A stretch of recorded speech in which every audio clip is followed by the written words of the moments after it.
Hey everybody, this is Brian Troe coming to you from Mossy Creek Fly Fishing with your fly fishing forecast. The date today is Monday, November the 8th. So, it's a beautiful day out. Things are warming back up again. Last week it was quite cold. We had several nights. In fact, almost every night this past week was in the 20s. And so we're starting to lose certain bugs. We're losing a lot of our terrestrials.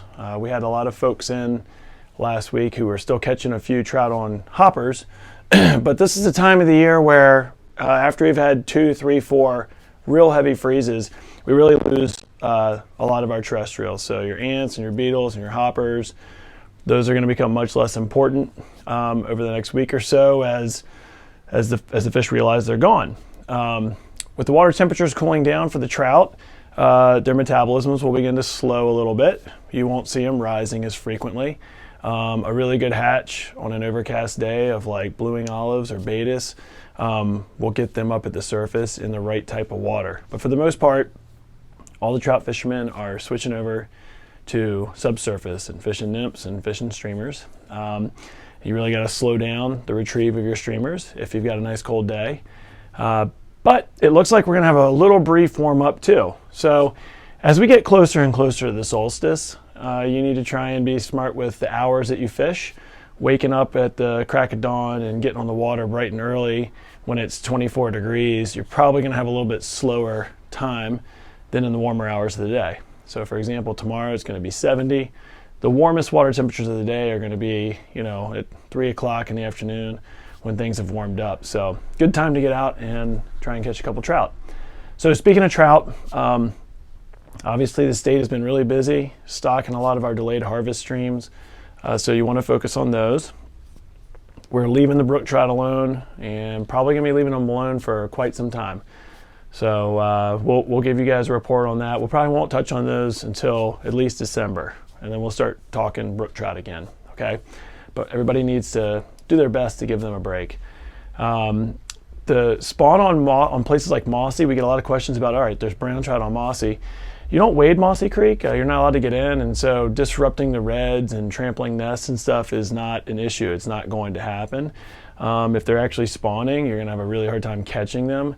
A date that I like to kind of keep in the back of my head for when those fish are typically done is usually around the 20th of November, so we'll be up on it in no time here. And remember, when hens have been producing egg and males have been tending to the nest and fighting off invaders and all that stuff, they're burning a ton of calories. They're going to come off their nests. They're going to be very hungry. They're only going to have, a short window before true winter really arrives here in Virginia. So they're going to be really, really hungry and on the prowl. That date is coming up really soon. They respond well to big streamers, fished, big dark streamers, slump busters, crelexes, things that can really move a big hungry fish will work well. All right. So we're laying off the brook trout. The spring creeks have been fishing really well. We've had good reports from down at Buffalo Creek, and the delayed harvests are fishing really well. We've had good reports from North River Upper.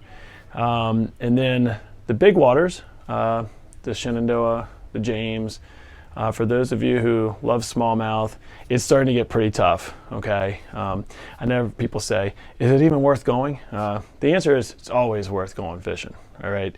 Spending a day floating the Shenandoah on a day like today where it's 65 degrees, you're going to be not catching nearly the numbers you would this summer. But once you locate a few of those deeper pools and you find a couple of those fish, just fish deep, fish slow. Wouldn't be a bad idea to have a Versa leader so you can get down deeper, or a sink tip line.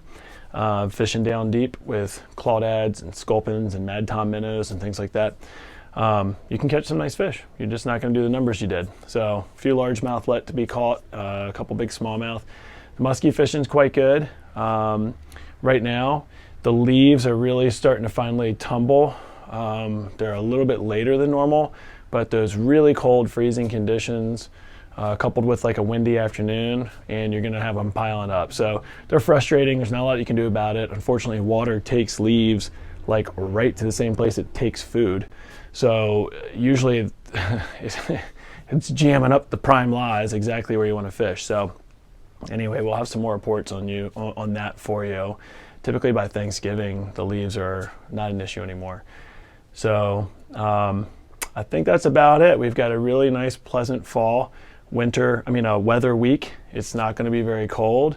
The streams aren't that busy. Remember, about half of fly fishermen are hunters, and so a lot of those folks are sitting in tree stands. So you can really get out and get a lot of water to yourself. So give us a call if you have questions about up-to-date conditions, new places to go, which flies to use. Call us, email us, or even better, stop by and see us. So thank you all, and I'll see you next week.